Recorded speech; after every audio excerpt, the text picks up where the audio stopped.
भारत की राष्ट्रपति द्रौपदी मुर्मू ने नई दिल्ली में ईईपीसी इंडिया के प्लैटिनम जयंती समारोह में भाग लिया। इस मौके पर उन्होंने कहा कि प्राचीन काल में भारत अध्यात्म और व्यापार दोनों का केंद्र था और अब फिर से ज्ञान व व्यापार में अग्रणी बनने का संकल्प सभी को लेना चाहिए। राष्ट्रपति ने बताया कि पिछले 10 वर्षों में भारत का इंजीनियरिंग निर्यात 70 अरब डॉलर से बढ़कर 115 अरब डॉलर से अधिक हो गया है। उन्होंने इस उपलब्धि के लिए ईईपीसी की सराहना की। देवियों और स्वजनों, देश की अर्थव्यवस्था को निरंतर योगदान देने के 70 वर्ष संपन्न करने के लिए मैं ईईपीसी इंडिया टीम को बहुत बहुत बधाई देती हूँ।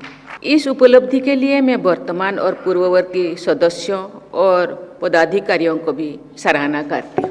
मुझे बताया गया है कि ईईपीसी इंडिया की गतिविधियों में विस्तार किया गया है। विगत 10 वर्षों में भारत के इंजीनियरिंग एक्सपोर्ट्स 70 बिलियन डॉलर से बढ़कर 115 बिलियन डॉलर से कहीं अधिक हो गया है। जब हम इस बात पर ध्यान देते हैं कि पिछले दशक के दौरान अंतर्राष्ट्रीय व्यापार के क्षेत्र में अनेक चुनौतियां रही है, तो निर्यात में ये वृद्धि अधिक प्रभावशाली प्रतीत होती है। इस उपलब्धि में ईईपीसी इंडिया का भी योगदान है। इस योगदान के लिए मैं आप सबकी सराहना करती हूँ।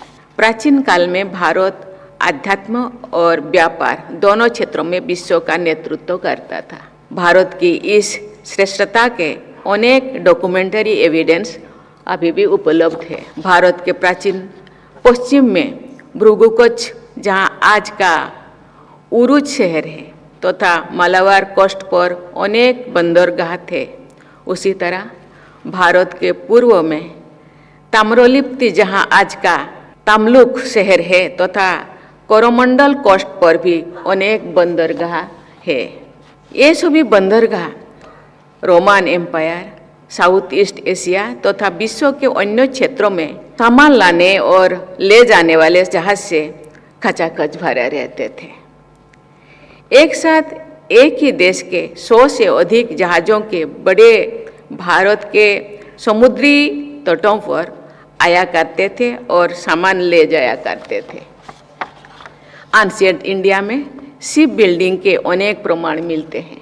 देवियों और स्वजनों, ईईपीसी अंतर्राष्ट्रीय बाजार और भारतीय उत्पादकों के बीच में सेतु का कार्य करता है।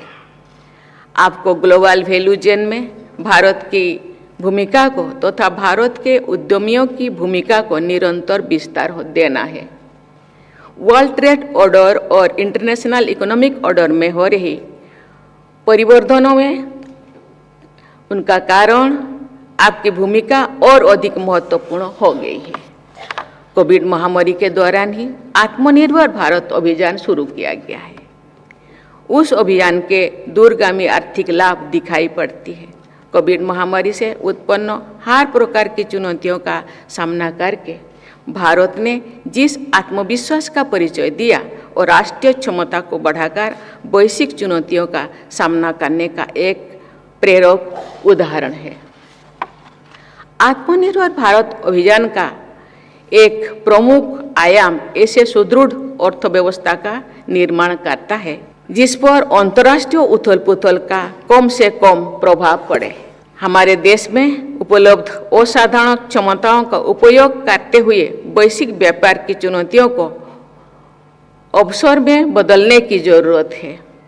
पिछले 7 दशकों के दौरान भारत के इंजीनियरिंग एक्सपोर्ट्स डेस्टिनेशन में काफ़ी बदलाव हुआ है। बदलाव के ये प्रक्रिया आपको जारी रखनी है तथा राष्ट्र सर्वोपरि की भावना के साथ भारत की अर्थव्यवस्थाओं को निरंतर मजबूत बनाने के लिए कार्य करते रहना चाहिए।